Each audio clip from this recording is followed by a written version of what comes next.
Om ini nggak pandai berkomunikasi. Om ini salah satu orang yang introvert, yang nggak bisa ngomong sama sekali. Om pada saat presentasi, itu pun semua wartawan ngomong, "Pak, Bapak presentasinya gemeteran." Terus Bapak keringetan terus kan. Bayangin ini mobil satu-satunya di Indonesia loh. Iya, Karena iya. kita terbangkan dari Jepang memang untuk dites di sini gitu loh. Tahu nggak apa yang terjadi? Nabrak mobil lain di daerah Sleman. Terus tahu nggak yang ditabrak itu apa? Mobil Kapolres Sleman. Berkomunikasi untuk bagaimana mobil ini bisa dibereskan, bisa dibetulin lah minimal gitu kan. Untuk besoknya bisa dilepas oleh Sri Sultan Hamengkubuwono. Kalau tahun 2001-an dulu suka lihat TV, nah kalau lagi ngomongin mobil ini nih, si Om ini nih yang keluar nih jubirnya nih. Ya sebenarnya nggak cuma saya sih, ada ini juga, ada rekan yang lain juga. Iya, saya ingat soalnya, wah Om Otet nih itu di TV.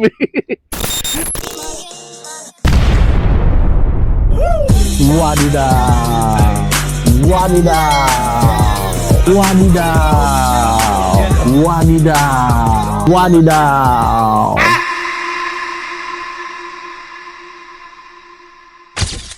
Hidup itu bukan cuma soal kerja, bukan cuma soal keluarga, bukan cuma soal pelayanan, tapi gimana ya semuanya bisa jalan bareng. Dan hari ini kita mau belajar dari seorang yang semuanya ada tuh, gitu ya. Ketemu lagi sama gue Rio Singajenaka di Ngomongin Hidup. Wadidaw. Wadidaw. Oke, gue mau kenalin seorang bapak dari seorang istri dan 2 orang anak yang sungguh luar biasa. Pelayanan iya, kerjanya juga iya juga, seorang manajer. Seorang manajer di sebuah perusahaan mobil terkemuka ya.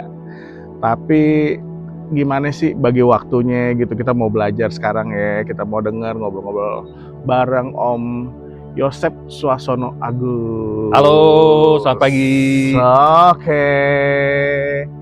Ini Om, kita mau ngobrol-ngobrol Om ya. Oke. Sip. Teman-teman, kita mau ngobrolin hari-hari aja nih ya, tentang hidup kita gitu ya. Nah, mau nanya dulu nih Om, berapa saudara sih Om, keluarga nih? Oke, saya itu 4 bersaudara.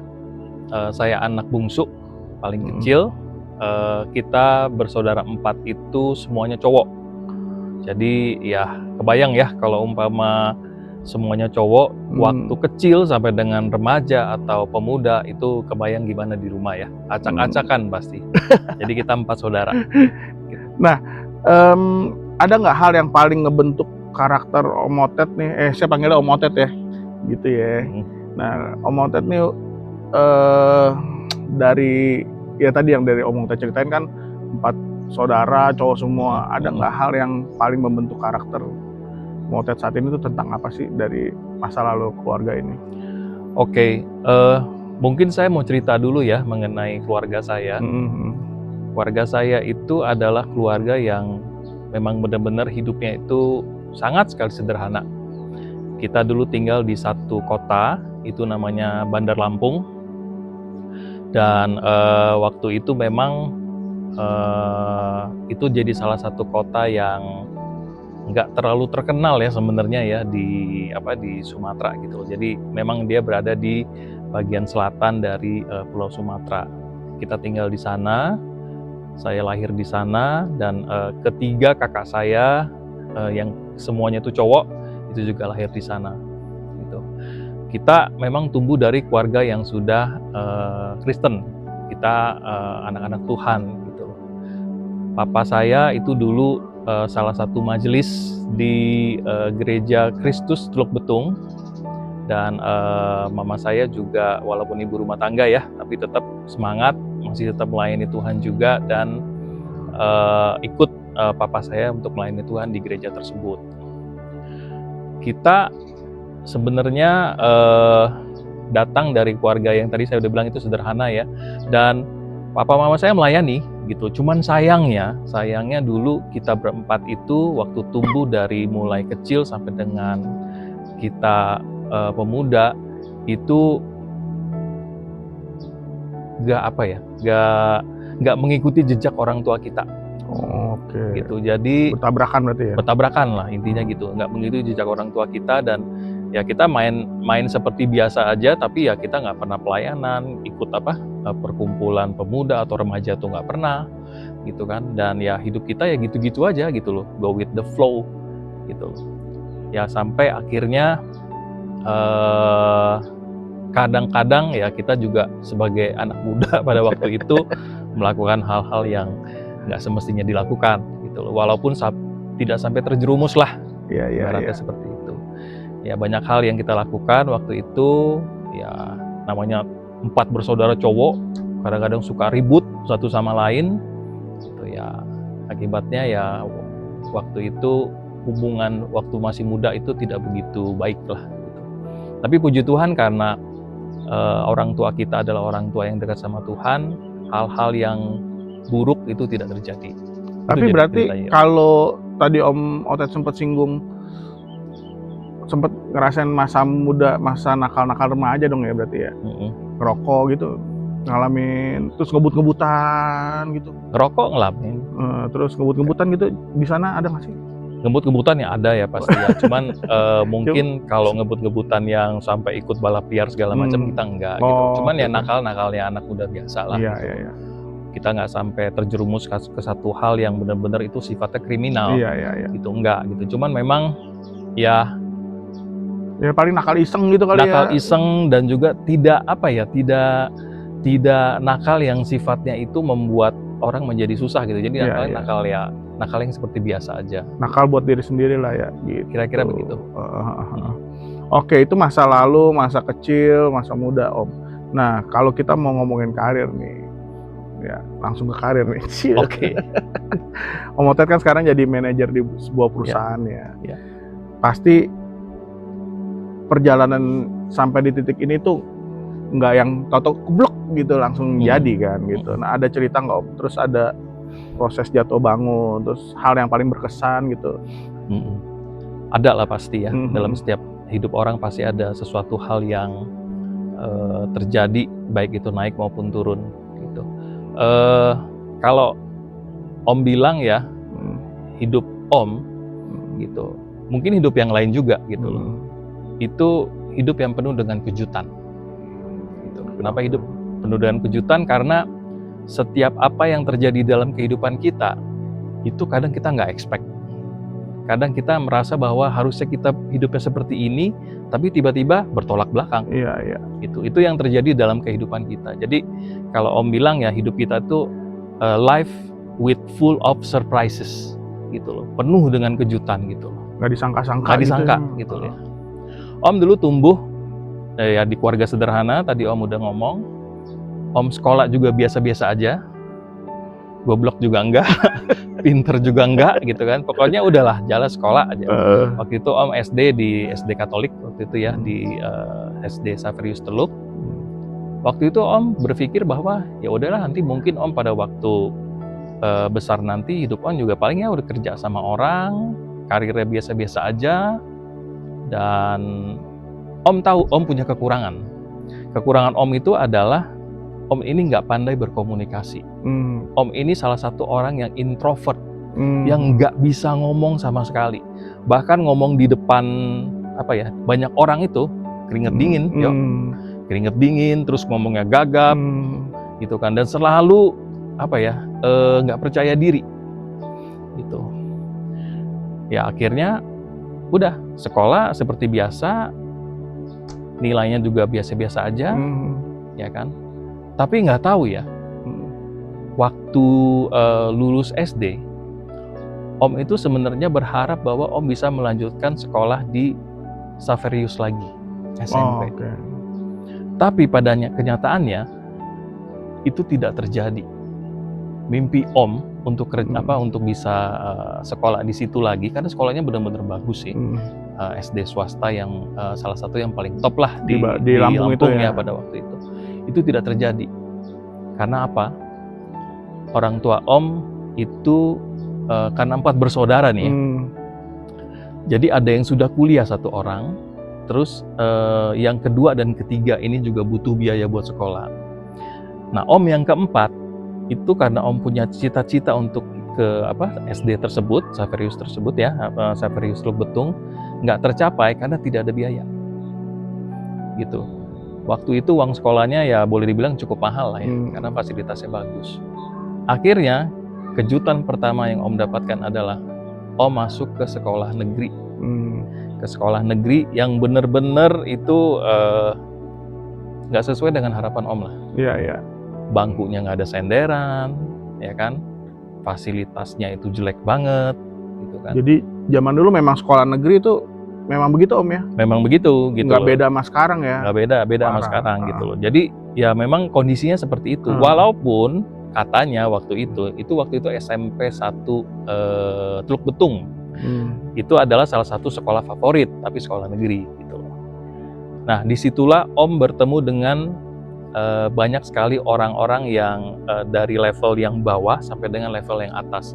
Karena memang sekolah itu memang sekolah yang uang sekolahnya tidak terlalu mahal. Iya, iya. Tapi karena sekolah favorit, dia ada orang dari tingkat bawah, tapi juga ada anak pejabat. Oke. Gitu. Dan dari berbagai macam suku. Kalau di Xaverius waktu itu karena sekolah Katolik, kebanyakan itu orangnya kalau nggak orang Chinese, orang Cindo ya, asal nggak Batak atau orang Jawa tapi Katolik, gitu loh. Nah di sini Om ketemu dengan orang yang bermacam-macam sifatnya dan dari suku yang bermacam-macam gitu loh, termasuk dari suku asli di situ, suku Lampung gitu. Jadi ya pada awalnya itu satu hal yang, aduh, apakah ini saya bisa laksanakan ya gitu loh. Karena apa gitu loh? Udah terbiasa dengan yang nyaman, dengan kondisi tersebut gitu loh. Akhirnya Om dihadapkan dengan orang-orang yang seperti itu, dengan lingkungan yang berbeda, dengan kondisi juga yang berbeda. Iya, iya. Situ Om mulai belajar. Dari situ Walaupun belajar. sulit sekali untuk belajar ya, karena udah terbiasa dengan hidup 6 tahun di SD dengan kondisi yang sudah seperti itu, dengan orang-orang yang sefrekuensi lah ya. Sefrekuensi ya kan, terus ditambah juga dengan lingkungan yang sudah fasilitas cukup baik. Ini tiba-tiba masuk ke fasilitas yang tidak begitu baik dengan orang-orang yang lebih bermacam-macam pola pikirnya. Disitulah Om mulai belajar untuk bisa bergaul dengan orang-orang dari berbagai macam suku. Iya, iya, iya. Kira-kira begitu. Nah, terus untuk masuk ke karirnya ini, yang tadi balik ke pertanyaan tadi, pernah nggak ngalamin hal yang tidak atau karir pekerjaan? Iya, karir pekerjaan gitu. Kan sekarang posisi udah top lah ya ini ya. Posisi biasa lah itu. Begituan gitu. aja kita. Nah, itu kan nggak yang sekonyong-konyong atau udah langsung di situ kan, banyak ada proses pasti kan. Iya, iya. Proses pembelajaran itu pasti ada dalam hidup kita ya, termasuk hidup saya juga gitu. Jadi seperti saya sudah cerita tadi, SMP masuk negeri, SMA juga akhirnya saya masuk negeri, dan kuliah pada waktu itu karena memang agak sedikit males sih ya, males belajar gitu, nggak dapet di tempat universitas negeri. Akhirnya saya bisa dapat itu di salah satu sekolah tinggi swasta ya yang ada di Bandung waktu itu. Oh, jadi sempat di Bandung ya? Sempat di Bandung waktu itu, kuliah selama 4 tahun setengah ya kira-kira. Dan memang itu juga perjuangan, karena waktu saya kuliah di Bandung itu memang pertama kali saya keluar kota sendirian. Merantau gitu. Ya, keluar kota sendirian, dan itu juga merupakan suatu hal yang surprise buat saya, kejutan gitu. Lagi tuh. Karena saya biasanya itu hampir tidak pernah keluar dari kota Lampung gitu loh. Dan saya nggak nyangka saya bisa kuliah di Bandung. Padahal waktu itu ya orang tua kita ya hidupnya benar-benar pas-pasan ya. Tapi mungkin papa saya waktu itu ya karena mungkin udah nabung, dia juga pasti hidupnya juga udah di manage dengan baik untuk perencanaan anaknya. Dan akhirnya saya bisa kuliah di Bandung. Walaupun pada waktu itu kuliah di sana itu saya belum mandiri. Dalam artian saya masih tinggal dengan family waktu itu sama Om Jimmy. Itu orang yang baik yang saya banyak belajar dari beliau gitu. Jadi akhirnya saya bisa kuliah di situ. Nah, disitulah saya juga banyak belajar untuk bergaul dan berkomunikasi dengan orang-orang yang di luar Pulau Sumatera. yaitu saya bergaul dengan orang-orang yang ada di rumpun yang berbeda, Iya. orang-orang Jawa Iya, Barat lah ya, iya. kira-kira seperti itu. Dan akhirnya saya lulus kuliah. Nah, surprise berikutnya yang saya dapatkan dalam hidup saya itu adalah, saya ini kan lulusannya adalah lulusan perbankan, gitu. Harapan saya kalau lulusan perbankan, secara ideal saya kerjanya harusnya di bank. Di bank ya harusnya ya, gitu loh. Iya. Tapi ternyata Tuhan tidak memberikan itu kepada saya. Tapi harapannya dulu sempat berharap kerja di bank? Berharap banget kerja di bank, Oh, karena oke. waktu itu tahun 97 itu bank ada ratusan loh di Indonesia. Iya. Nah, sayangnya di tahun 97 itu pada saat saya lulus, itu terjadilah krisis moneter. Iya. Di mana semua bank itu dilikuidasi, Iya. gitu loh. Akhirnya ya udah, saya mungkin sekitar 1 tahun ya coba mencari pekerjaan di bank, tapi nggak dapet. Dipanggil pun enggak loh, untuk interview enggak gitu sama sekali. Akhirnya dengan agak sedikit putus asa waktu itu, karena di Bandung nggak dapat kerjaan, akhirnya saya coba peruntungan di Jakarta, gitu. Coba peruntungan di Jakarta dengan kondisi ya udah apa adanya, ya kan. Tapi masih berharap di bank nggak tuh? Masih berharap di bank gitu loh. Okay. Tapi ternyata di Jakarta pun itu saya nggak dapat kerjaan di bank. Sampai akhirnya saya dapat satu kerjaan yang menuntut saya ya untuk bisa berkomunikasi dengan lancar. Tantangan banget buat saya gitu, karena kan saya orangnya introvert, nggak bisa berkomunikasi dengan orang, pendiam, cenderung minder, gitu kan. Nah, kondisinya kira-kira seperti itu waktu itu. Saya diminta untuk menjadi seorang sales consultant. Banting setir gitu loh. Nggak punya pengalaman sama sekali, tapi diminta untuk menjadi seorang sales. Waktu itu ada perusahaan namanya, oh ya, ini ya, mungkin pernah inget ya. Iya. Itu perusahaan kapal pesiar ya. Kapal pesiar. Iya gitu. dulu. Nah, waktu itu Om diminta untuk menjual membership-nya. Oh, oke. Membership-nya itu waktu itu berlaku untuk 30 tahun. Dan membership-nya itu bukan cuma kapal pesiar, tapi juga ada beberapa resort yang ada di Indonesia. Which is resortnya itu belum jadi, yo. Jadi Om ini kayak jual kucing dalam karung. Iya. Jadi total resortnya ada 7. Tapi belum jadi. Yang jadi baru 1. Itu pun di Bali gitu loh. Yang ini belum jadi, tapi Om diminta untuk menjual membernya. 10 tamu ya, 10 tamu. Om harus deal ya atau close itu 1 tamu. Bayangin coba. Nggak bisa ngomong suruh jualan. Nggak bisa ngomong suruh jualan. Barangnya juga nggak jelas lagi. Barangnya nggak jelas gitu loh. Ini lebih susah dari jualan asuransi karena kita jualan liburan ya untuk 30 tahun. Terus kalau umpama kita beli membership itu, liburannya hanya di 7 resort tersebut. Tapi resortnya mostly belum jadi. Cuma ada 1 yang sudah jadi. Dan pergi ke resort tersebut itu menggunakan kapal pesiar itu setiap tahun. Bayangin, Leo mau nggak gitu dalam 30 tahun? Apalagi zaman dulu nih. Zaman dulu belum ada musim-musim staycation tuh, belum ada gitu. Iya. Nah, akhirnya Om di situ dituntut untuk, ayo, Yosep, komunikasi, Otet komunikasi, belajar gitu. Sampai kadang-kadang ya Om suka sedikit dibully ya sama senior sales consultant gitu loh.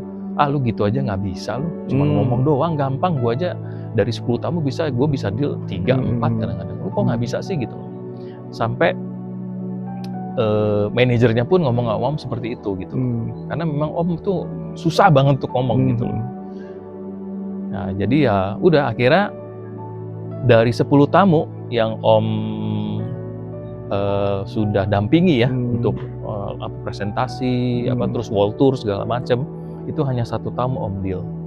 Itu pun tahu nggak, akhirnya setelah deal 3 hari kemudian customer-nya batal. Batal ya customer-nya. Jadi Om merasa bahwa ya ampun, kok Tuhan kasih kerjaan Om yang seperti ini ya. Oh gini banget gitu ya. Udah tahu Om itu nggak bisa komunikasi, udah tahu Om itu nggak bisa ngomong. gitu loh. Cuma kok dikasih kerjaannya yang seperti ini gitu loh. Ya udah, akhirnya secara kasar nih ya kalau Om bilang, Om dipecat karena tidak mencapai target pada waktu itu. Nah, Om juga cerita ya, Om nih dulu waktu di Jakarta, Om itu nggak langsung punya tempat tinggal sendiri. Dulu Om juga nebeng, ya ikut sama mami kamu. Iya. Waktu itu beberapa tahun ya, itu mami kamu orang yang paling gini. Orang yang paling gini. Karena apa? Dia banyak sekali membantu sepupu-sepupunya, ya kan? Karena sepupu-sepupu yang datang ya, yang dari Lampung atau dari yang tempat-tempat lain, itu kalau ngumpul selalu di rumah mami kamu. Makan kayak kadang-kadang ngerokok lah segala macam itu semuanya pokoknya mami kamu yang urusin semua. Jadi saya begitu respect dan juga menghormati sama Mami Ana ya sebagai cici dari Om yang memang benar-benar udah memberikan yang terbaik buat para sepupunya. Nah lanjut, akhirnya tidak bekerja di situ kan. Setelah nggak bekerja di situ, surprise baru lagi nih. Surprise baru datang lagi. Maunya kerja di bank kan? Iya. Tahu nggak? Dikasih tawarin kerjaan apa? Jadi kasir perusahaan kayu.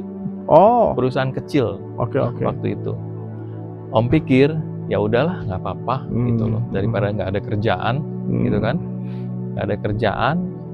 Akhirnya Om terima pekerjaan itu, tapi sayangnya itu hanya bertahan 1 bulan karena Om dikasih surprise lagi, satu pekerjaan yang sebenarnya Om impikan gitu loh.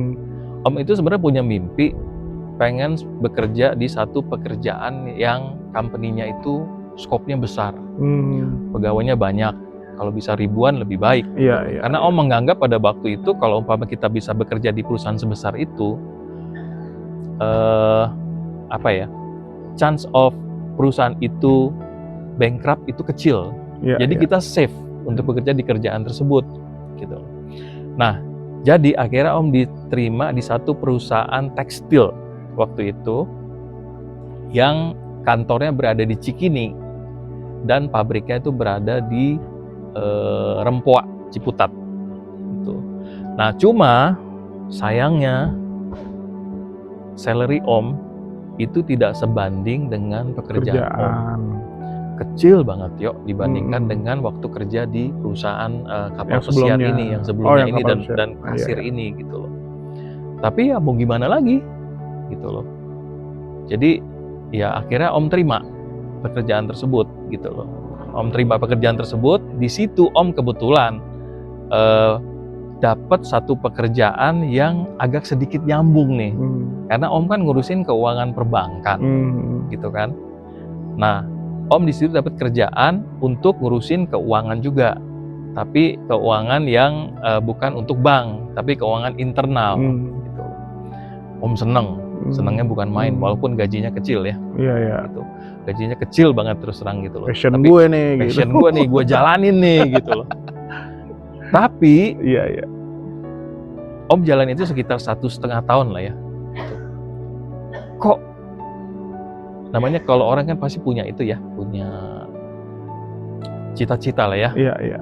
Pengen punya rumah lah, pengen punya kendaraan segala macam. Om sempat kepikiran nih, gila kalau umpama gue kerja di sini bertahun-tahun, ini perusahaan yang gue impikan memang kan perusahaan gede gitu kan. Tapi apakah gue bisa cukup untuk membeli rumah, untuk membeli kendaraan, untuk kalau nanti berkeluarga seperti apa gitu loh, dengan gaji yang hanya seperti ini gitu. Walaupun kita tahu Tuhan pasti cukupin ya, tapi Om pada waktu itu masih berpikir dengan logika gitu. Jadi akhirnya Om coba cari lagi pekerjaan baru gitu dengan harapan dapat perusahaan yang besar tetap, tapi dengan gaji yang lebih dari cukup. Iya. Yang bisa untuk buat nabung, buat kredit rumah lah, mungkin kendaraan lah, atau mungkin bisa nanti kedepannya bisa keluarga dan lain-lain. Gitu kan. Dan ternyata Tuhan memberikan surprise itu berikutnya. Gitu. Om diterima akhirnya di satu perusahaan otomotif terkenal di dunia ya, otomotif global gitu. Nah, Om di situ diterima pada waktu itu di tahun 2000 bulan Januari, Om ingat gitu. Wih, Om senangnya bukan main gitu kan. Nah, waktu itu Om waktu diterima di situ, Om ditugaskan untuk mengurus keuangan impor. Cocok nih. Masih cocok. Cocok, aman gitu. Aman gitu, cocok. Ya udahlah kita jalanin deh. Iya. Dalam setahun 2 tahun ini nanti kita lihat lah kira-kira akan seperti apa. Nah, Om waktu itu masih umur 27 tahun ya waktu itu. Jadi Om tuh mulai bekerja umurnya 24 tahun, jadi 3 tahun ada pindah berapa perusahaan tuh? Ada 4 perusahaan. Tapi kalau waktu itu tahun 2000 berarti 26 tahun lalu dong ya? 26 tahun lalu. Iya. Berarti udah 26 tahun nih kerja di situ. Udah di sini. Ini yang terakhir lah. Iya. Yang paling lama. Karena sebelum-sebelumnya paling cuma sebulan, setahun setengah gitu kan. Ada yang cuma setahun seperempat gitu loh. Dari mulai umur 24 itu. Om seneng nih udah nih. Waduh, kerja di perusahaan gede, dapat salary juga lumayan. Terus juga teman-temannya juga enak. Walaupun pada waktu itu perusahaan itu baru berdiri sebenarnya ya. Oh, waktu itu baru berdiri. Baru berdiri karena sebelumnya itu perusahaan itu ada 3 perusahaan. Oh, oke. Terus dia merger jadi satu perusahaan di tahun 99 bulan Mei kalau nggak salah. Oke. Nah, Om masuk di Januari tahun 2000. Gitu ya. Nah, 1 tahun berjalan. Wah, enak pokoknya semuanya, everything is okay. Tiba-tiba datang surprise baru. Yang Om nggak sangka. Yang sebenarnya Om tuh sebenarnya udah nggak mau lagi, yaitu menjadi seorang public speaking di perusahaan. Public speaking, juru bicara berarti Jubir? Juru bicara perusahaan. Jadi kalau ada apa-apa Om Otet yang maju gitu ya? Kira-kira segitu. Oke. Nah, padahal dulu kan Om kan waktu pengalaman jadi seorang sales consultant di perusahaan yang pertama tuh kapal pesiar itu, Om kan udah dianggap Om merasa bahwa Om nggak mampu gitu, nggak bisa lakukan itu. Sampai akhirnya waktu itu Tuhan kasih Om, ya udah kamu balik lagi deh ke kerjaan itu, keuangan lagi deh gitu. Nah, Om kan udah seneng kan waktu itu kan, udah sampai pindah sampai perusahaan otomotif ini di tahun pertama Om dikasih kerjaan keuangan impor. Udah cocok, udah sesuai dengan apa yang Om mau gitu loh. Tapi ternyata di tahun 2001 Om dipanggil sama manajemen. Yosep, kamu kerja di tempat yang sekarang itu udah betah belum? Udah, Bu. Waktu itu atasan Om seorang direktur ibu-ibu ya. Udah betah ya? Tapi saya kasih tantangan baru nih. Kamu saya pindahkan ke sales dan marketing ya gitu. Hah? Sales dan marketing, Bu gitu. Iya gitu loh. Tugas saya apa, Bu? Saya nggak bisa jualan, saya bilang gitu. Saya komunikasinya kurang bagus, cuman kalau masalah untuk finance dan lain-lain saya bisa lah gitu loh. Karena memang latar belakang saya seperti itu. Iya, tugas kamu adalah bukan menjual barang, tapi kamu harus memasarkan barang, yaitu mobil. Jadi kamu masuk ke dalam bagian komunikasi. Coba yuk bayangin, sesuatu hal yang sebenarnya saya nggak mau dan ngerasa nggak bisa ya, nggak bisa gitu, nggak mampu dan pernah gagal, itu Tuhan kasih lagi buat saya. Kayak Tuhan tuh ngejeblosin saya gitu loh. Dan saya sempet ya terus terang agak kesal sih, agak kesal sama Tuhan gitu. Gila, Tuhan udah beberapa tahun kasih saya sesuai dengan background saya untuk kerja di bagian keuangan. Tiba-tiba Tuhan saya kok dikasih lagi gitu loh. Kayak orang alergi makan udang, gatel-gatel dikasih udang lagi. Iya, makanya. Iya. Gitu. Nah, tapi waktu itu si ibu ini bilang sama saya yakin kamu bisa. Tolong. Soalnya apa? Dulu namanya masih masih departemen promotion. Kalau sekarang kan keren namanya corporate communication, marketing communication, atau mungkin bagian marketing planning ya, kira-kira seperti itu. Kalau dulu namanya masih promotion. Kamu saya taruh di bagian promotion ya. Kamu satu-satunya sendiri bagian promotion itu.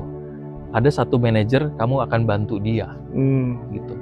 Dan tugas kamu adalah ngurusin semua yang sifatnya promotion, dari mulai pameran, terus above the line. Above the line tuh kayak apa ya, iklan koran, iklan radio, iklan TV, terus ada poster dan lain-lain. Dulu kan belum ada digital ya, tahun-tahun 2000 awal ya. Sama satu lagi yang kamu urus adalah public relation, which is kamu itu harus belajar terkait mengenai komunikasi. Dan bahasa Inggris kamu harus bagus. Ini perusahaan global ya, Yosep ya. Jadi kamu mesti belajar bahasa Inggris. Iya, iya. Bayang ya, Om ini bahasa Inggrisnya ancur-ancuran. Nggak bisa gitu loh. Nggak bisa bahasa Inggris dengan baik itu nggak bisa gitu loh. Jadi Om dihadapkan dan dikasih kejutan sesuatu yang nggak Om harapkan. Itu untuk handle ini. 3 section ini. Gitu. Sendirian. Mulai dari situ yo, Om bener-bener tersiksa. Salah satu contoh ya, tiba-tiba Om disuruh atau diminta untuk presentasi ke jurnalis. Dalam bahasa Inggris? Masih dalam bahasa Indonesia pada waktu itu, di tahun pertama. Kan Leo tahu sendiri, Om orangnya kan nggak bisa ngomong dari dulu kan. Terus Om juga benci yang namanya tampil di muka, terus ngobrol sana sini, mempresentasikan sesuatu itu paling nggak bisa kan. Om dijeblosin ke situ. Coba kebayang, gimana nggak stres. Stresnya bukan main gitu kan. Dan Om akhirnya pertama kali melakukan itu dengan kondisi Om pada saat presentasi. Itu pun semua wartawan ngomong, Pak, Bapak presentasinya gemeteran. Terus Bapak keringetan terus kan. Bapak keringetan Zaman terus. dulu masih TV ya, Iya. bukan YouTube apalagi. Bapak keringetan waktu presentasi, Bapak grogi ya. Saya nggak bisa ngomong enggak dong. Tapi kalau nggak ngomong enggak, gengsi dong. Gitu kan. Aduh, saya pikir ya saya memang butuh banyak alasan waktu itu. Saya belum ada persiapan, jadi saya presentasinya nggak baik, mohon maaf ya segala macam gitu. Terus yang berikutnya adalah Om diminta untuk membawa para jurnalis ke test drive sebuah mobil. Waktu itu mobilnya tahun 2000 itu mobil hybrid kan masih happening ya. Sekarang kan udah di mana-mana ada mobil hybrid. Mobil hybrid ini itu dibawa ke Indonesia untuk dilakukan tes hemat bahan bakar. Jadi setiap wartawan itu akan bergantian bawa mobil tersebut. Nah, setiap wartawan itu akan diukur hemat bahan bakarnya berapa. Yang paling hemat dia akan menang. Terus ada exposure berita dong di situ dong. Harapannya kira-kira seperti itu sehingga mendapatkan media value yang besar lah kira-kira gitu, coverage berita dan lain-lain gitu loh. Nah, startnya dari Surabaya sampai ke Jakarta. Om disuruh pimpin. Kebayang, orang keuangan suruh mimpin sebuah acara ya, yang sifatnya Om tuh benar-benar nggak ada pengalaman sama sekali. Waktu itu di bulan kelima Om kerja di situ. Itu berarti ikut jalan ya? Ikut jalan. Iya. Ikut jalan. Kayak orang konvoy. Kayak orang konvoy. Touring gitu ya? Iya benar. Gitu. Mulailah jalan dari Surabaya sampai dengan Jakarta. Waktunya kalau nggak salah waktu itu sekitar 3 atau 4 hari lah. Ya. Ada satu kejadian yang Om nggak bisa lupain pada waktu itu. Ini dia nih. Jadi ada salah satu jurnalis, dia seorang cewek lah ya, pokoknya masih muda gitu. Jadi dia itu giliran untuk, karena bergantian kan bawa mobilnya kan dari Surabaya, terus mampir ke Jogja, dan di Jogja itu mobil itu akan di flag off oleh Sri Sultan Hamengkubuwono. Jadi pada waktu sorenya itu mobil itu sudah sampai kota apa ya? Sleman ya kalau nggak salah ya, yang dekat Yogyakarta ya waktu itu ya. Waktu itu mulai yang bawa itu adalah si jurnalis cewek ini. Kita tanya sama dia, Mbak bisa bawa mobil ya? Pasti ya? Bisa, tenang aja, aman dia bilang. Akhirnya dia bawa mobil itu. Kita sebenarnya udah curiga bahwa dia itu sebenarnya baru bisa bawa mobil. Bayangin ini mobil satu-satunya di Indonesia loh. Karena kita terbangkan dari Jepang memang tuh dites di sini gitu loh. Tahu nggak apa yang terjadi? Lumbur. Nabrak mobil lain di daerah Sleman. Terus tahu nggak yang ditabrak itu apa? Mobil Kapolres Sleman. Mobil Kapolres diserempet sama dia. Itu mobil, bodi depannya, ya bagian depannya itu semua dari karbon. Jadi pada waktu itu nyerempet si mobil itu robek. Robek. Dan setelah mobil itu robek, itu kan si jurnalis itu langsung pucet kan mukanya kan. Mas minta maaf. Ya udah nggak apa-apa, saya bilang saya cuma mau coba beresin mobil ini karena besok itu akan di flag off oleh Sultan Hamengkubuwono gitu kan. Tahu nggak kejutan yang Tuhan berikan sama Om? Om dimasukin penjara sebagai jaminan pada waktu itu.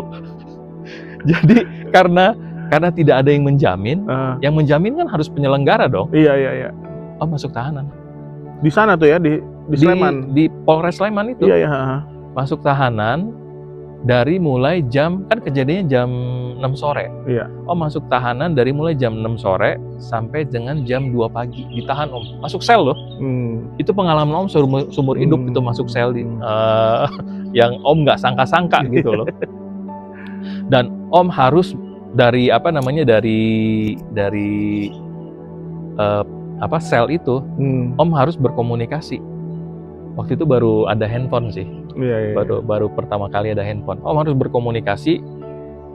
Itu nggak kebayang dulu habisnya pulsanya berapa, kan dulu nggak ada namanya WhatsApp segala macam, nggak ada. Jadi pakai pulsa kalau telepon gitu kan. Berkomunikasi untuk bagaimana mobil ini bisa dibereskan, bisa dibetulin lah minimal gitu kan, untuk besoknya bisa dilepas oleh Sri Sultan Hamengkubuwono.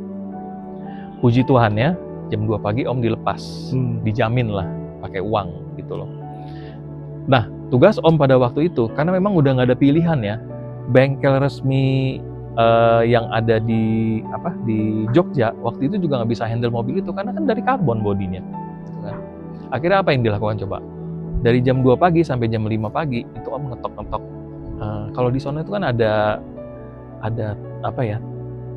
terkenalnya dengan waktu itu ya, tukang ketok magic. Oh ya. Om ketokin ketok magic satu-satu, tanya mobil ini bisa di ini nggak. Jadi kita berangkatnya pakai mobil apa sih namanya? Yang towing. Iya. Keliling. Iya. Bisa betulin nggak mobil ini? Bisa betulin nggak mobil ini? Gitu. Nggak ada yang bisa betulin yuk. Om udah deg-degannya bukan main gitu loh. Bagaimana besok menghadapi para asisten-asisten dari Sri Sultan ini kalau mobil pada waktu di flag off tuh kondisinya kayak gitu. Artinya waktu itu si perusahaan memang nggak ada plan B ya? Nggak ada. Misalnya dia cuma memang satu-satu. Iya, dia nggak nyiapin mobil, nggak ada ya? Nggak ada, sama sekali nggak ada. Oke, terus? Sampai akhirnya nggak tahu kenapa itu kepikiranlah mobil itu akhirnya ditarik secara manual, yang bodi yang robek itu, terus dipasangin stiker, dikamuflasein dengan stiker.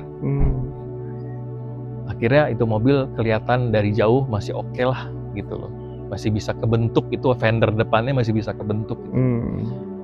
Dan itu benar-benar malam nggak tidur ya, dari mulai masuk sel, terus cari tukang ketok magic, terus sampai pagi-paginya itu udah harus persiapan untuk melepas mobil tersebut.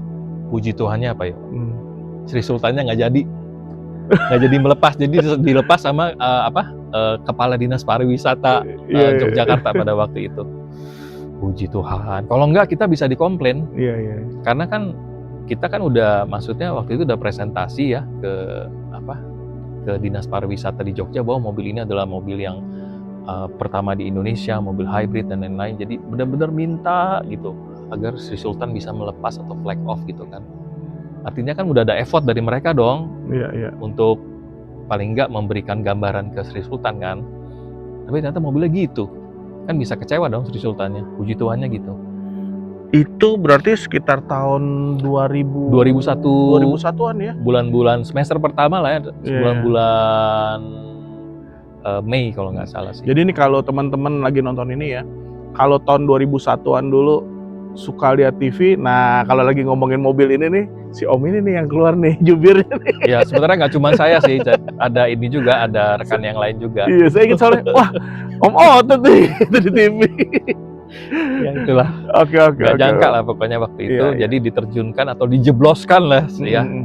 tepatnya waktu itu untuk jadi seorang juru bicara sebuah produk mobil gitu loh. Jadi itu benar-benar surprise dan paling berkesan ketika kerja di perusahaan ini ya? Iya. Tapi Saat itu ya? dengan kondisi yang deg-degannya bukan main ya. Iya. Bener-bener deg-degan gitu loh. Iya. Belum setelah selesai itu Hmm. ada lagi yo yang Om alamin. Hmm. Om diminta ke luar negeri, ke Thailand. Om kan bahasa Inggrisnya belepotan pada waktu itu ya. Gitu. Thailand lagi. Thailand gitu kan. Jadi pada waktu itu Om diminta untuk presentasi mewakili perusahaan tempat Om kerja gitu kan. Siapa yang menjadi audiensnya? Itu ada yang dari Australia, Waduh. ada yang dari New Zealand, ada yang dari Filipina, ada yang dari Thailand sendiri, ada yang dari Pakistan, ada yang dari Korea Selatan, ada yang dari Brunei, ada dari Malaysia, segala macam gitu. Asia lah pokoknya. Asia, Oceania. Oh iya. Pada waktu itu. Disitulah untuk yang ketiga kalinya ya, Om merasa ya ampun Tuhan, udah tahu saya orangnya udah nggak bisa ngomong, ini disuruh ngomong pakai bahasa Inggris, gimana ya Tuhan ya, saya bilang, lu kasih berkat sih kasih boleh, gue seneng gitu, lu kasih berkat, cuma kok kasih berkatnya nyusahin gue gitu. Tapi kan artinya kalau setelah melewatinya nih sekarang, itu kan jadi satu cerita yang waduh, itu nggak bisa dilupain banget that's kan. That's why. Gitu. Jadi bahkan intinya surprise kan. Intinya Om lanjutin dulu ya. Jadi setelah diminta untuk presentasi itu, tahu nggak apa yang terjadi? Sama, presentasi, gugup, keringetan, gemetar, dan akhirnya sakit di sana. Walah, sampai sakit di sana. Sampai sakit, stres gitu loh. Karena memang Om tuh bener-bener susah untuk ngomong gitu, apalagi dalam bahasa Inggris gitu kan. Iya. Geger di di kantor. Wah, Yosep sakit di Thailand. Aduh, gitu. Nah, tapi seiring dengan berjalannya waktu, belajar, jadi sama atasan Om yang waktu itu ngajarin Om ya, dia waktu itu udah seorang GM kan. Saya presentasi, saya tanya jawab, saya belajar mengenai produk, jadi kamu bisa jawab gitu. Akhirnya kekurangan yang Om miliki dalam hal komunikasi atau cara bicara dan ngomong itu pelan-pelan bisa bisa hilang gitu loh. Iya. Ya Om nggak bilang bahwa sekarang Om ahli bicara ya, atau pandai berkomunikasi ya, tapi paling nggak pada saat Om menghadapi orang banyak itu Om udah nggak seperti dulu lah. Nggak seperti dulu, dan Om nggak merasa grogi yang berat. Grogi pasti ada dong. Iya. Grogi pasti ada gitu. Cuma Om udah merasa lebih santai gitu. Ngomongnya juga bisa lebih enak gitu. Sampai sekarang pun kadang-kadang Om suka masih gagap sampai sekarang gitu. Tapi Om itu lawan terus. Karena Om yakin bahwa sebenarnya Tuhan itu mau meminta Om atau mendidik Om itu untuk bisa melakukan suatu hal yang kadang-kadang itu di luar dari apa yang kita miliki sekarang. Iya. Gitu. Jadi Tuhan tuh mau selalu memberikan hidup kita itu sebuah surprise, kejutan. Iya. Kejutan yang bukan kejutan yang menyenangkan kadang-kadang, tapi juga kadang kejutan yang membuat kita tuh kadang-kadang merasa bahwa Tuhan kok gini ya? Kok Tuhan saya maunya gini, tapi Tuhan ternyata memberikannya seperti ini ya? Ini kan di luar kemampuan saya gitu. Ini kan di luar apa yang saya inginkan gitu. Nah, jadi ya selama Om 26 tahun bekerja di perusahaan ini, Om akhirnya belajar bahwa segala sesuatu yang Tuhan berikan itu, walaupun itu kadang nggak sesuai dengan apa yang kita mau, kita inginkan, di balik itu ada sesuatu yang baik buat hidup kita. Gitu. Yang kita nggak sangka ya. Nggak sangka sama sekali. Ya.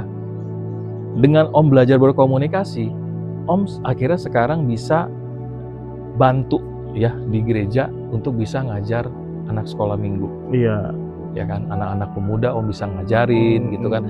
Om juga dulu waktu di sekolah minggu itu ngajarnya nggak langsung pemuda loh. Om juga ngajarin dari mulai anak-anak yang kecil-kecil. Yang kecil-kecil, Indria, terus tunas muda dan lain-lain gitu. Kadang-kadang orang berpikir ya ngajarin anak kecil mah gampang lah gitu. Enggak juga kalau menurut Om gitu loh. Justru yang saya tahu teorinya terbalik tuh Om. Sebenarnya lebih susah ngajarin anak kecil daripada. Betul, gitu. Karena apa gitu loh? Kita dilatih untuk bisa bicara dengan bahasa mereka, ya kan? Dan yang terutama adalah Mereka nggak Satu boleh lagi, bosen nggak lagi. boleh bosen. Heeh. Sama kita mesti sabar. Iya, betul. Karena mengkontrol anak seperti anak-anak kecil itu susah dibandingkan dengan mengontrol anak-anak yang udah besar ya, kayak anak-anak pemuda atau remaja gitu loh. Kebanyakan anak pemuda remaja kan ya udah kalau kita ngomong ya mereka diem aja dengerin atau Iya, mungkin iya. pada main handphone Iya, biasanya iya. gitu kan. Anak kecil setengah mati. Iya, betul. Makanya Makanya lebih susah ya. betul gitu. Makanya ya Om belajarnya salah satunya dari situ gitu. Sampai Om juga belajar pada waktu itu mulai apa ya? Dengan kekurangan Om yang masih Om miliki pada saat itu, Om mulai pimpin ibadah pelan-pelan. Iya. Karena Om yakin gitu loh. Dulu pada waktu Om diminta untuk presentasi ke jurnalis, diminta untuk presentasi bahasa Inggris di negara orang gitu loh. Pada awalnya Om juga nggak bisa gitu. Kenapa? Pimpin ibadah yang basically juga tantangannya beda gitu dengan yang melakukan presentasi gitu. Itu kenapa harus Om takut? Om coba. Walaupun pertama kali memimpin ibadah itu beda loh. Beda lo mimpin ibadah dengan presentasi di tempat pekerjaan sekuler lo. Iya. Gugupnya juga sama. Salah ngomongnya pun sama gitu loh. Tapi lama-lama ya udah jadi terbiasa gitu. Tapi ya sekarang udah sedikit lebih oke ya, lebih terbiasa dan lumayan, dan ya selalu pada saat misalnya mau pimpin ibadah, mau ngajar segala macam, Om selalu minta tuntunan Tuhan gitu loh. Karena apa gitu loh, semua apa yang kita sudah lakukan, yang kita bisa sekarang itu semua tuh Tuhan yang tolong. Nggak mungkin tuh dari kekuatan kita sendiri. Iya. Gitu. Nah, di kantor atau di tempat kerja yang sekarang kan jaraknya jauh nih dari rumah Om. Bener nggak sih? Bener kan ya? Jauh. Sekarang jauh Om ya, ada kerjanya di Kerawang. Nah, tantangan terbesarnya apa tuh Om? Terus kok bisa tetap konsisten gitu untuk tanggung jawab ini? Ya, Om mungkin mau tambahin satu cerita lagi ya. Ini juga sebenarnya surprise dalam hidup Om juga gitu. Jadi di usia Om yang sekarang sudah mau menginjak umur 53 tahun, kalau menurut nyamannya kita untuk bekerja ya, harusnya kan posisinya sudah ya udah nggak usah kerja jauh-jauh. Iya. Ya kan, pekerjaan yang sudah dilaksanakan udah laksanakan itu aja. Iya. Ya kan, dan lebih fokus sekarang itu bukan cuma masalah pekerjaan tapi juga hidup di luar pekerjaan kan. Work life balance lah kira-kira seperti itu. Tapi ya Om nggak tahu ya, Tuhan itu ngasih suatu hal yang baru lagi buat Om gitu. Jadi tiba-tiba Om itu kan dari tahun 2001 sampai dengan tahun 2018 ya, itu handle marketing communication kan, handle yang above the line, handle below the line, pameran dan lain-lain, terus sama handle public relation gitu. Tiba-tiba manajemen minta Om untuk bantu nggak di marketing communication lagi. Karena mereka bilang udah cukup lah kamu di sini gitu loh, karena harusnya memang kalau marketing itu kan orang-orang muda gitu. Kamu kan umurnya waktu itu, Om waktu itu umurnya udah sekitar hampir kalau nggak salah 40 besar lah ya. Akhirnya Om dipindahkan ke satu departemen yang khusus untuk mencari ide bagaimana membuat perusahaan ini mendapatkan profit selain menjual mobil. Gitu. Jadi bisnisnya banyak gitu loh. Jadi contohnya kayak bagaimana kita bisa sentralisasi, kan kalau mobil itu ada kaca film ya. Iya. Kaca film. Kalau kaca film itu kan biasanya kalau kita beli mobil itu kan yang pasang kaca film itu kan adalah dealer. Iya. Gitu Dan ya. udah ini ya. Udah paket lah gitu ya. Nah ini enggak gitu loh. Jadi kita di perusahaan ini itu membuat sentralisasi pemasangan kaca film. Jadi kaca film itu nggak dipasang di dealer, tapi dipasangnya itu di company kita. Karena dengan begitu, cost-nya akan menjadi lebih murah. Gitu. Jadi kita bisa mendapatkan profit dari selisih cost tersebut. Iya. Gitu kan. Itu kan satu project baru yang benar-benar Om juga belum pernah melaksanakan hal tersebut. Om nggak punya pengetahuan mengenai kaca film, apalagi cara pemasangannya. Karena pemasangan kaca film itu biasanya berapa jam ya pasang kaca film? Waduh, nggak tahu deh. Tapi masih sejam setengah kan? Iya. Ini cuma dikasih waktu 15 menit Per satu mobil. Karena kita punya target sekian ratus mobil untuk dipasang dalam satu hari. Om dikasih tantangan itu lagi sama Tuhan. Yang Om benar-benar nggak tahu harus berbuat apa, mulainya gimana dan lain-lain. Dan harus membuat satu proposal yang sebenarnya proposal itu karena itu adalah proyek baru, itu tuh sebelumnya belum pernah dilakukan. Jadi Om itu sama tim harus menciptakan proposal tuh dari nol, dari zero gitu loh. Padahal orang-orang yang ada di tim itu termasuk Om nggak mengerti apa-apa tentang proposal itu gitu loh. Tapi nggak tahu ya, itu semua bisa berjalan dengan baik, puji Tuhannya seperti itu gitu. Sampai dengan tahun 2023 Om jalanin itu. Bukan cuman itu ya, bukan cuman sentralisasi kaca film, tapi ada proyek-proyek lain juga gitu yang bisa dijalanin. Nah di situ Om merasa bahwa Om ini sebenarnya nggak punya keahlian apapun. Gitu. Cuman kok kenapa ini bisa berjalan dengan baik? Pimpinan siapa coba? Pimpinan Tuhan. Iya. Om bukan orang pintar loh. Om orang yang biasa-biasa aja loh. Tapi semua bisa berjalan dengan baik dan hasilnya tim Om dan Om itu mendapat pujian yang baik atas hasil pekerjaan itu. Jadi Om bersyukur sekali bahwa Tuhan itu ada. Tuhan itu selalu selalu memperhatikan kita dan memberikan kita yang terbaik dengan cara Dia. Dan ilmu-ilmu baru. Iya. Gitu. Yang kadang-kadang kita nggak sangka, oh ternyata kita bisa ya. Iya. Sampai tahun 2023, udah umur waktu itu 50 atau 51. Harusnya udah dong disunter aja kan, di Jakarta aja. Udah mau tinggal menunggu masa pensiun. Tahu nggak Om tiba-tiba diminta pindah untuk ke Kerawang untuk menghandle departemen baru. Yang khusus menghandle ekspor part dan juga risk management buat supplier, di mana supplier totalnya ada sekitar 200 supplier. Itu Om kaget juga. Tuhan, baru lagi nih. Iya, Tuhan. Saya udah umur segini loh, kenapa saya diminta pindah lagi gitu loh. Ke tempat yang lebih jauh, dan ini satu hal yang baru buat saya. Tadinya saya di marketing, karena yang di tempat itu, yang kaca film itu masih di bawah marketing sebenarnya. Ini dipindahin ke bagian purchasing strategi, 180 derajat berubah. Dengan umur Om yang waktu itu sudah sekitar 51 tahun. Om benar-benar bingung waktu itu sama Tuhan. Om sempat tanya sama istri Om, ini maksudnya apa sih? Gitu. Udah umur segini, kok masih disuruh pindah, bahkan pindahnya ke Kerawang gitu. Timbullah pikiran-pikiran negatif. Oh mungkin karena Om berpikirnya gitu ya. Om mungkin karena gitu kali kita mau pensiun kali, ditaruh di tempat yang nggak nyaman lah, inilah itulah segala macam. Muncullah pikiran-pikiran buruk ya pada waktu itu. Ya. Tapi ya istri Om ngomong, udahlah jalanin aja gitu. Maksudnya kalaupun memang ini yang Tuhan mau, dan memang ini buat kita belajar, kenapa nggak kita lakukan? Kenapa nggak kita coba? Betul. Toh sebenarnya hidup kita pada waktu kita jalanin dari kita muda sampai sekarang,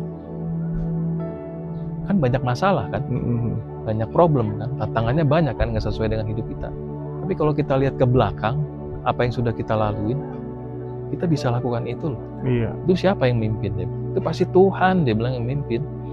Makanya kalau ini dikasih suatu tantangan yang baru, dikasih suatu hal yang baru, yang kadang-kadang kita pikir bahwa kita udah nggak mampu, yakinlah, ini harusnya bisa kalau kita mengandalkan Dia gitu. Ya tapi gimana?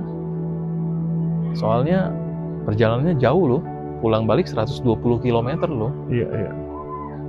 Saya kalau umpamanya nyetir mobil pulang balik itu udah capeknya bukan main gitu. Ya udah jalanin aja dulu lah gitu. Terus saya kan biasa itu ya, antar jemput istri ya. Iya. Jadi cuma punya satu mobil gitu. Terus kamu mesti beli mobil dong. Kos lagi, biaya lagi, ya enggak? Dan kamu kan kalau bensin ataupun tol atau Oh. apa, itu kan nggak ditanggung kantor. Jadi kamu keluar biaya sendiri, kita keluar biaya lagi nih. Padahal kita punya biaya yang harus kita setting lah ya buat anak kita sekolah dan lain-lain. Cukup nggak ya? Berubah lagi ya. Iya. Planning kita untuk dalam hal pembiayaan, dalam hal tabungan tuh akan berubah lagi gitu. Iya. Cukup nggak ya gitu. Istri saya ngomong, udah nggak usah dipikirin, nggak usah pakai hitungan kita berserah aja sama yang di atas. Jadi saya tuh banyak dibantu sama istri saya sebenarnya untuk nggak usah berpikir secara logik lah, nggak usah berpikir sesuatu hal yang kalau ini gimana, hitung-hitungan matematika kita nggak usah pikirin, udah hitung-hitungan Tuhan aja, berserah aja sama Tuhan. Akhirnya pertama kali saya lakukan itu mulai kerja di Kerawang itu, di pabrik ya, waktu itu pabrik mobil, itu bulan Mei tahun 2023. Iya. Capek sih, capek nyetir, karena kita biasa nyetirnya kan deket ya. Iya. Biarpun dari rumah ke Sunter itu tetap 1 jam sih, cuman karena merasa deket, sama-sama Jakarta, ya udah, it's okay gitu loh. Ini sebenarnya cuma 1 jam juga atau kadang 1 jam setengah. Cuman karena antar provinsi dari DKI Jakarta ke Jawa Barat, Kerawang, rasanya kayaknya jauh dan rasanya lelah gitu loh. Dan di sono tuh ya tahu sendirilah Kerawang kan panasnya bukan main kan. Gersang banget ya. Dan pabrik itu tidak seadem di kantor pusat. Iya. Gitu. Pertama kali Om datang ke sana, Om hanya kenal itu dari sekitar 250 orang tim, hanya kenal 6 orang aja. Yang lainnya nggak ada yang kenal. Disitulah Om harus belajar untuk bisa beradaptasi dan juga adapt. Jadi adapt dan adapt ya. Beradaptasi dan juga adapt dengan pekerjaan-pekerjaan yang ada di sana. Dan Om harus memulai lagi membina hubungan yang baru terhadap 250 orang ini. Sampai sekarang ya, Om udah sekitar hampir 3 tahun lebih kerja di sini. Nggak semua Om kenal namanya, tapi tahu muka. Karena orangnya terlalu banyak. Iya. Gitu. Disitulah Om mulai belajar satu hal yang baru di umur yang sudah hampir 53 tahun ya sampai sekarang ya gitu kan. Dan Om merasa bahwa aduh, bisa apa enggak ya? Karena yang Om handle itu part itu ribuan yang diekspor gitu, dan Om harus handle risk management untuk 200-an supplier gitu loh. Risk management maksudnya tahu ya? Iya. Jadi misalnya gini, ada 200 supplier yang supply ke pabrik. Iya. Salah satu dari supplier ini misalnya kebakaran atau kebanjiran atau di demo oleh pegawainya atau ada cyber attack, itu Om yang mesti ngurusin recovery-nya. Karena apa? Kalau ada kejadian seperti ini, satu supplier aja, artinya kan dia tidak bisa supply ke pabrik kan? Iya. Mobil nggak bisa jadi. Berantakan langsung. 1 hari tidak produksi gara-gara satu supplier ini tidak bisa supply, itu bisa ruginya. Jadi waktu itu Om merasa bahwa Om nggak ada experience apa-apa loh, sama sekali nggak ada gitu loh. Tapi Om dihadapkan dengan kerjaan yang risikonya ini gede gitu loh. Akhirnya ya udah Om jalanin. Om sempat stres juga sebenarnya, karena apa? Sesuatu hal yang baru, risikonya gede, nggak punya pengalaman, Om mesti jalanin itu. Dan bener. Iya. Bener ada beberapa case itu Om cukup stres karena ini nggak pernah Om temukan di pekerjaan sebelumnya. Salah satu contohnya adalah ada 2.500 part yang Om ekspor dari Indonesia, dari pabrik Om nih, ke India. Sampai ke sana total ada 6.000 sebenarnya. 2.500-nya partnya rusak. Karena wrapping yang salah. Waduh. Kemasannya salah. Iya. Om nggak punya pengalaman sama sekali mengenai wrapping. Jadi waktu itu Om cuman approve, oh ini wrapping baru ya? Oke. Harusnya kan tes shipment dulu kan? Pada saat di shipment selama 20 hari sampai dengan ke India, ya kan? Itu aman atau enggak gitu kan? Iya. Om nggak lakukan tes. Main approve aja pokoknya waktu itu. Proof jalan aja lah. Biasanya memang gitu Pak, kata anak Bu Om gitu. Karena wrapping tuh nggak ada masalah biasanya. 2.500 ya rusak ya. Om Terus? gimana nggak stres? Ya akhirnya Om urusin. Om ngaku tanggung jawab sama bos Om. Tapi bos Om juga mengerti gitu loh. Karena apa? Wrapping ini sebenarnya memang salahnya salah dari timnya Om. Cuman sebenarnya nggak 100% salahnya dari timnya Om. Karena harusnya wrapping ini juga dilakukan tes secara internal oleh suppliernya. Tapi itu selama recovery itu berjalan cukup lama yuk. Jadi selama 6 bulan itu waktu recovery, Om stresnya bukan main. Stresnya bukan main gitu. Tapi dari situ Om belajar bahwa dalam melaksanakan sesuatu apalagi yang baru itu butuh persiapan yang matang. Jadi nggak bisa iya-iya aja. Karena Om menganggap pada waktu itu sistemnya udah berjalan semua dengan baik. Pelajaran baru lagi berarti. Pelajaran baru lagi yang Tuhan kasih gitu loh. Nah, ada satu lagi dalam 2 tahun, hampir 3 tahun ini Om kerja di situ, ada 4 kali kebakaran supplier. Suppliernya. Itu Om harus handle juga. Jadi, aduh bener-bener deh. Iya, Tuhan tuh ngasih surprise sama Om itu bener-bener bukan main lah. Hal yang nggak nyaman kadang-kadang. Tapi itu semua jadi mendidik kita. Ini bukan cuma Om ya. Iya. Kalau kita mungkin mengalami sesuatu hal yang buruk terhadap diri kita yang kita anggap itu buruk, itu sebenarnya bukan satu hal yang harus kita sesali atau buat kita jadi kesel gitu.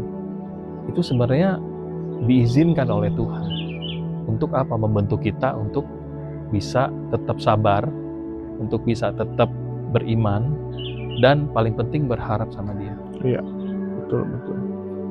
Karena kalau umpama semua berjalan dengan baik, kita nggak akan pernah berharap sama Kapan Dia. berharapnya? Lupa kasih kita sama Dia. Tapi nih teman-teman ya, selama gua kenal sama Om Otet ya, kalau tadi diceritain kayaknya masalahnya berat banget sampai stres ya, gak pernah kelihatan loh. Karena kalau di gereja kita ketemu gitu ngobrol santai aja gitu. Jadi emang nggak pernah dikasih. Ya itu karena Tuhan selalu menyertai lah ya. Gak kelihatan, beneran gak kelihatan gitu. Karena kayaknya kuat banget. Oke Om, lanjut ya Om. Oke. Setiap kita kan punya peran nih dalam hidup ya. Jadi ayah iya, jadi karyawan iya, jadi bos iya, jadi macem-macem deh. Jadi pekerja ya. Nah, Om Otet sendiri sebagai seorang anak juga iya, suami iya, ayah iya, pekerja iya, pelayan Tuhan juga iya. Menurut Om Otet yang paling menantang tuh peran yang mana? Dalam hidup ya? Iya, dalam hidup ini yang sekarang jalan. Paling menantang tuh yang Om Otet jalanin kan ada peran jadi ayah kan, ada jadi pekerja juga kan, ada jadi pelayan Tuhan juga. Iya, semua sih kalau menurut Om punya porsi masing-masing ya. Nah, yang paling menantang? Ini kalau bicara paling menantang. Iya, satu dong berarti kan kalau paling. Ya paling menantang sebenarnya menjadi kepala keluarga ya. Kenapa? Nah itu dia tuh. Soalnya kepala keluarga itu menjadi contoh. Ya menjadi contoh buat anak-anak kita gitu loh. Anak-anak kita mau dibawa kemana ke depan, mereka selalu melihat orang tua. Betul, teladan ya. Orang tua yang suka berpikir negatif, orang tua yang suka marah-marah, orang tua yang suka pola pikirnya nggak bagus, itu anak-anak akan niru gitu. Cuma kalau orang tua yang memberikan teladan yang baik, orang tua yang selalu dekat sama Tuhan, orang tua yang selalu memberikan yang terbaik kepada orang lain, anak-anak pasti akan niru. Ya, vibe-nya positif ya. Vibe-nya harus positif. Iya. Jadi ya kalau kita udah jadi orang tua, Om sebenarnya bukan ngajarin ya, Om juga banyak kekurangan gitu menjadi orang tua gitu. Jadilah teladan yang baik buat anak-anak kita gitu loh. Jangan memberikan contoh yang nggak baik gitu. Nah bagaimana menjadi teladan yang baik? Setia aja sama Tuhan. Coba setia. Godaan banyak yo. Jadi kepala keluarga tuh godaannya banyak, bukan main gitu. Betul. Cuman kita selalu berusaha ya, terus tidak berkompromi dengan hal-hal yang nggak baik di mata Tuhan. Iya. Karena anak akan melihat gitu loh. Kalau umpama kita udah melakukan hal yang baik di mata Tuhan, dia akan ngikut. Makanya Om berusaha untuk menjadi teladan buat anak-anak. Biarpun Om punya banyak kekurangan. Contohnya apa? Ya udah Om ngajar. Ngajar di sekolah minggu. Ngajar untuk belajar yuk. Karena Om juga butuh belajar.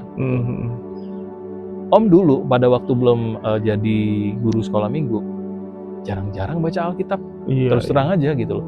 Cuma karena sekarang jadi guru sekolah minggu, mau nggak mau deh. mau nggak mau harus baca Alkitab. Om ambil positifnya gitu. Karena Om ngajar, Om harus siapin apa yang akan Om ajar gitu. Paling nggak ya Om harus baca Alkitab. Nah Om terapkan itu gitu loh. Agar apa? Anak-anak Om melihat, oh ternyata apa ya, bapak saya ya biarpun orangnya begitu misalnya gitu kan, kekurangan pasti ada gitu ya. Tapi tetap mau coba untuk dekat dengan Tuhan. Ya kenapa saya enggak? Jadi ya coba berikan yang terbaik kepada anak-anak kita. Itu tantangan yang paling berat sih. Dalam Walaupun sebenarnya nggak mengindahkan tantangan yang lain juga banyak. Iya. Gitu. Tantangan sebagai apa? Seorang peran-peran lain ya pekerja gitu kan. Terus tantangan kita sebagai seorang laki-laki secara pribadi gitu kan. Tantangan kita terhadap kita punya tingkah pola dan bagaimana kita berkomunikasi dengan orang, karakter kita dan lain-lain. Cuman kalau menurut Om, tantangan untuk menjadi anak kita itu baik atau lebih baik daripada kita itu yang menurut Om paling berat sih. Iya. Karena anak itu kan berkat dari Tuhan ya yang harus kita pelihara dengan baik gitu. Iya. Nah nih Om, sampai di titik ini nih, hidup Om Otet di titik ini, ada satu prinsip hidup yang Om Otet jaga nggak? Dan prinsip hidup itu apa sehingga, jadi gini loh, ini prinsip hidup gue nih sampai hari ini kenapa gue bisa di titik ini gitu. Ada prinsip nggak Om? Prinsip Om ya dalam hidup bahwa apapun yang kita alami dalam kehidupan kita itu adalah sekolah kehidupan. Itu adalah pelajaran gitu. Jadi banyaklah menerima segala sesuatu yang kadang nggak sesuai dengan kehidupan kita, keinginan kita ya. Karena itu semua ada pembelajaran yang Tuhan kasih buat kita. Jadi jangan tolak, terima aja gitu. Walaupun itu kadang pahit buat kita. Dan hadapi, jangan hindarin. Iya. Kadang kita suka nggak ngerti ini maunya apa sih Tuhan gitu. Ternyata itu ada pelajaran-pelajaran baru ya. Iya. Kadang-kadang ya ada banyak hal yang kadang-kadang kita nggak mengerti gitu. Oh kenapa seperti ini ya gitu. Hidup kayaknya nggak berpihak dengan kita gitu. Kayak nggak adil. Apa yang nggak sesuai dengan apa yang kita inginkan itu tidak terlaksana gitu. Cuman ya apa yang sudah kita lalui ya, yang selama ini sudah kita jalankan dalam hidup kita, ternyata bisa selesai loh. Iya betul. Jadi ya udah, waktu yang kita lihat ke depan ada tantangan baru, hadapin aja. Oh yang sudah kita hadapi dan kita lewati itu semua selesai gitu loh. Yang kita pikir kayaknya susah banget selesai gitu ya. Makanya jalanin aja. Iya. Oke. Pertanyaan terakhir Om. Ya. Kalau saat ini ada orang-orang yang lagi nonton ini, terus sama nih lagi berjuang juga membagi waktu antara pekerjaan, keluarga, pelayanan, bahkan yang mungkin lagi hidupnya penuh dengan kejutan-kejutan kayak Om Otet gitu ya. Ada yang pengen Om Otet sampein nggak ke teman-teman? Ya, buat teman-teman semua ya lakukan yang semaksimal mungkin atas apa yang terjadi dalam kehidupan kita, dan jangan bersandar kepada diri kita sendiri gitu. Bersandarlah pada Tuhan dalam setiap langkah hidup kita, langkah sekecil apapun dalam kehidupan kita ya. Kadang-kadang kita anggap sepele gitu ya. Coba libatkan Tuhan deh. Iya. Ya. Kadang-kadang kan orang berpikir bahwa wah ini masalah berat nih, gue mesti berdoa sama Tuhan gitu. Kalau saya belajarnya gini loh. Pagi kita mau berangkat bekerja atau berangkat usaha atau berangkat ke toko dan lain-lain. Kalau saya cuma bilang gini, Tuhan hari ini saya serahkan hidup saya ke dalam tangan-Mu. Keputusan kecil, keputusan besar, perkara kecil, perkara besar, tantangan kecil, tantangan besar, saya nggak mau beda-bedakan. Semua saya serahkan kepadamu. Yakin teman-teman, hidup kita akan tenang. gitu. Karena apa? Kalau kita yakin ngomongnya seperti itu dan kita positif, Tuhan pasti akan menyertai kita. Betul. Jadi libatkan semua hal dalam kehidupan kita untuk Tuhan datang dalam hati kita, dalam setiap apa yang kita lakukan tiap-tiap hari, tiap-tiap saat. Iya. Itu aja. Baik itu keputusan kecil, keputusan besar juga ya. Iya. Semua melibatkan Tuhan.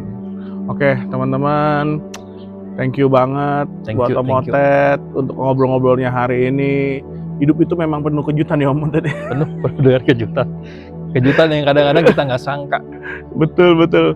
Dan hari ini kita banyak belajar sekali. Kalaupun kejutan-kejutan itu bisa datang dalam hidup kita, selalu libatin Tuhan dan percayakan aja sama Tuhan. Betul. Karena sebenarnya itu pembelajaran buat kita gitu. Itu aja, thank you sekali lagi Om Motet. Kapan-kapan kita kalau ada waktu kita ngobrol hal yang lain ya. Siap. Teman-teman, hidup itu memang penuh dengan drama dan banyak cerita, tapi kalau dijalanin bareng Tuhan pasti beda maknanya. Wadidaw. Kita dari Pondok Lau nih ya di Cisarua, jadi agak beda sedikit suasananya. Thank you semua, Tuhan Yesus berkati. God bless.